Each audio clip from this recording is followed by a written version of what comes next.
I'm still just in absolute disbelief with what happened in the past week in the most recent sale of the Neo Genesis Lugia. $129,000. Now, I want to say I kept my eye on that auction the entire time when it popped up because this is the first Lugia that publicly sold in a very, very long time. The most recent sale actually was $50,000 roughly 3 weeks ago, and that was in a private deal. But we have not seen this card pop up online in like an auction-based type of format in literally, I want to say, almost 2 years. I remember seeing this card 2 years ago on eBay, and it was listed for like $1,200. So my thought process was, man, that's too much money for a single card. But at the time, I didn't realize that the pop report was so incredibly low. Now, if you guys remember the way I got my card, I bought a couple packs from Z&G Emporium, much love to Z&G Emporium, for like $90 a piece, and I pulled this card. Actually, I pulled all these cards in the bag except for the Typhlosion 18, which I ended up buying after I got the 17.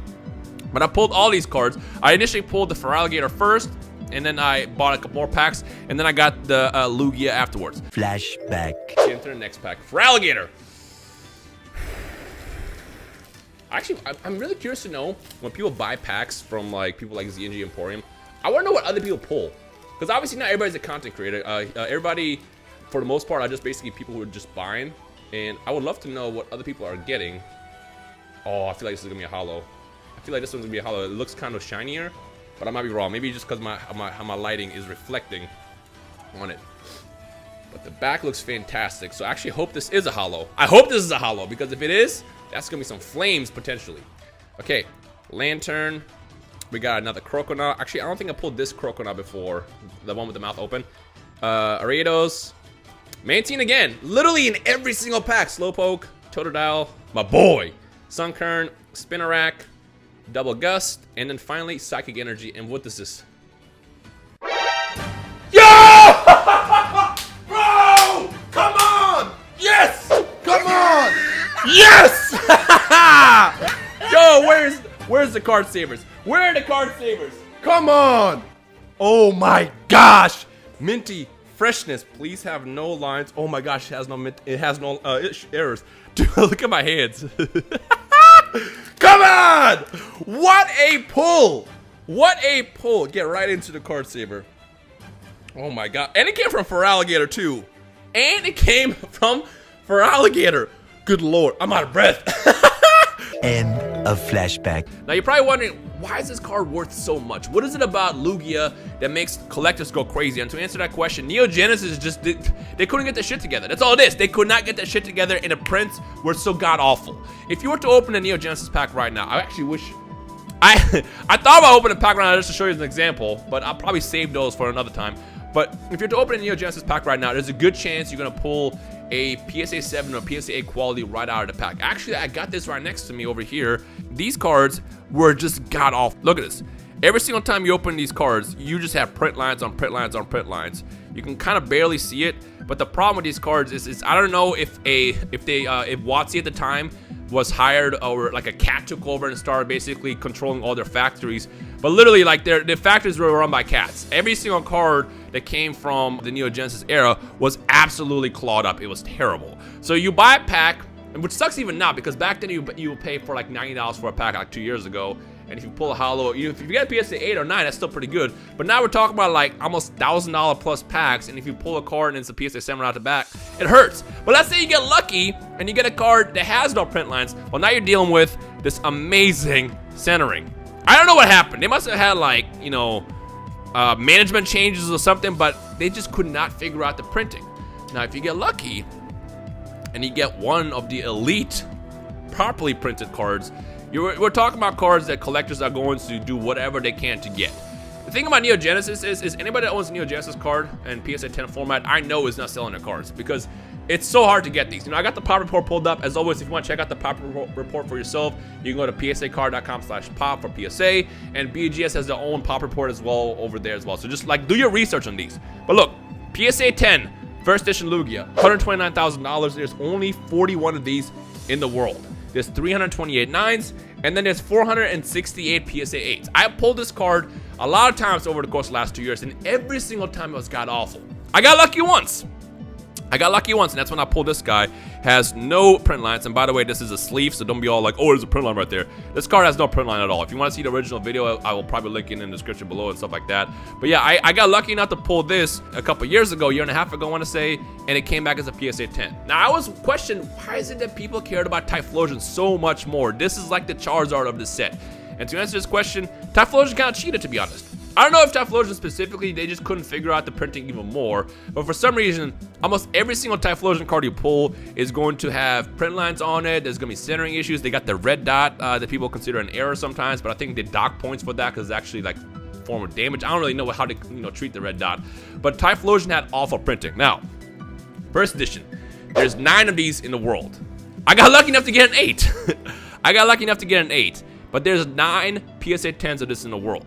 The very first one that sold this past year that caused a bunch of like controversy, I believe was TCA Gaming who bought it, and he paid $10,000 for this card back in like February or March. And a lot of people were like, why would you do that? Why would you spend 10 grand for this card? It's not even a Charizard.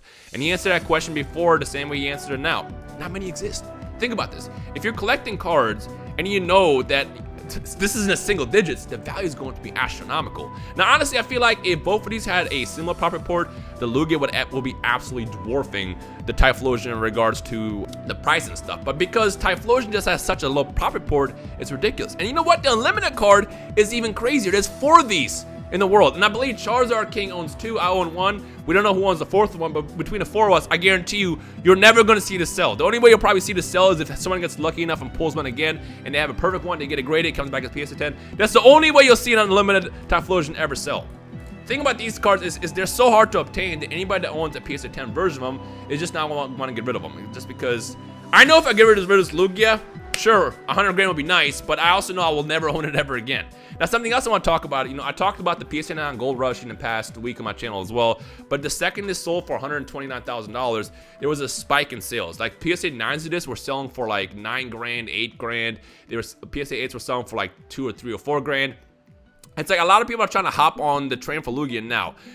As always, if you do that, I recommend you only do that because you truly want the card, because you know if you don't get it now, it's going to be more expensive later. But if you're buying these just for an investment purpose because you want to see them flip, just keep in mind, there's a lot more in the pop report for 8s, 9s, and 7s and stuff like that, and it's going to be a lot more difficult to sell. We started with Charizard. Unlimited Charizard sold for 30 grand, and then all of a sudden, all the PSA 9s jumped to like 6 grand, 7 grand, 5 grand, and now, like literally 3 weeks later after that Gold Rush, PSA 9 Unlimited Charizards are selling for like $1,200, $1,300, $1,400 because nobody wants them anymore. Because there's so many that exist.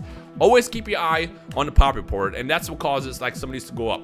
I am curious to see what's going to happen with this guy though. Technically, Typhlosion was the more valuable card between the two just because of the low pop report, and because Lugia sold for $129,000, does that mean the next public sale we see is going to hit 100 grand for a Typhlosion as well? And I don't know. We might never know. That's the thing. If only 9 exist, and of the 9, I know at least 3 people who are never going to sell theirs. Will the people who own the other 6 ever even step up and try to see what happens? We might never see it. I feel like at this point, the only thing you can really do is buy packs and hope that you pull a perfect Typhlosion, get it graded, and then sell it. Otherwise, we're probably never going to see these cards pop up ever again. Again, to show you how hard it is for a 10 to pop up, I pulled this Lugia, I think I want to say end of 2018, 2019 maybe. It's been like a year and a half. I mean, the last year has been such a blur that I can't even keep up with how long it's actually been. But since I pulled this card, I was the only person that got this card graded that year. And then I'm gonna say a couple months later, the 41st was actually submitted, and that actually came back as a PSA 10. Actually, in the A-Drive's box break, who's a YouTuber, he did a box break a couple of weeks ago. There was 2 Lugias in this box, which is ridiculous, number 1. And 2, the second Lugia I specifically remember had no print lines.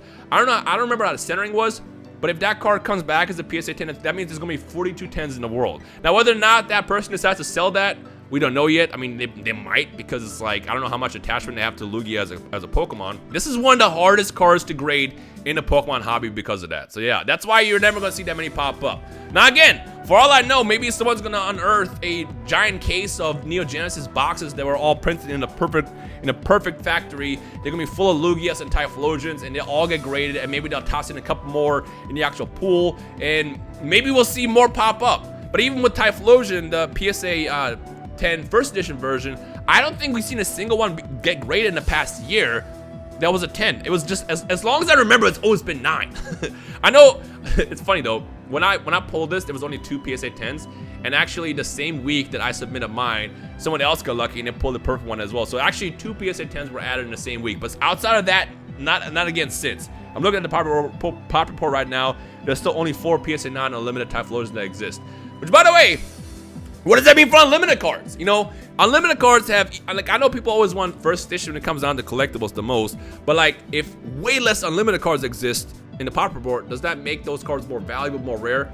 Kind of, but again, no first edition stamp means people don't want it as much. I personally don't care because I just love the artwork. And, you know, if you want to even go in a cheaper alternative, you can always get the Japanese packs as well, which guarantee hollows per pack. And if you get it, if you pull a holographic Typhlosion or even a Lugia, there's a good chance that they're going to be good quality because the Japanese print was just so much better back in the day. So again, you'll be able to own the artworks that way as well. But yeah, look at that swirl over there. I should not notice that. But yeah. Anyway, so let me know your thoughts on the $129,000 Lugia sale down below. Personally, as I'm not even saying this because I own a card. I've always been, if you look back at all my videos in the past like 2 years, every time I open Neo Genesis, I always talked about how much I always thought the Lugia was way more valuable than the Typhlosion, just because I think it's just the better card. But the only reason, like I said, that Typhlosion has been the more sought after card in the past year and a half is just because it's been because of the pop report. I'm gonna end the video with this actually. Comment section below, would you rather own a PSA 10 first edition Lugia or a PSA 10 first edition Typhlosion? We'll end it at that.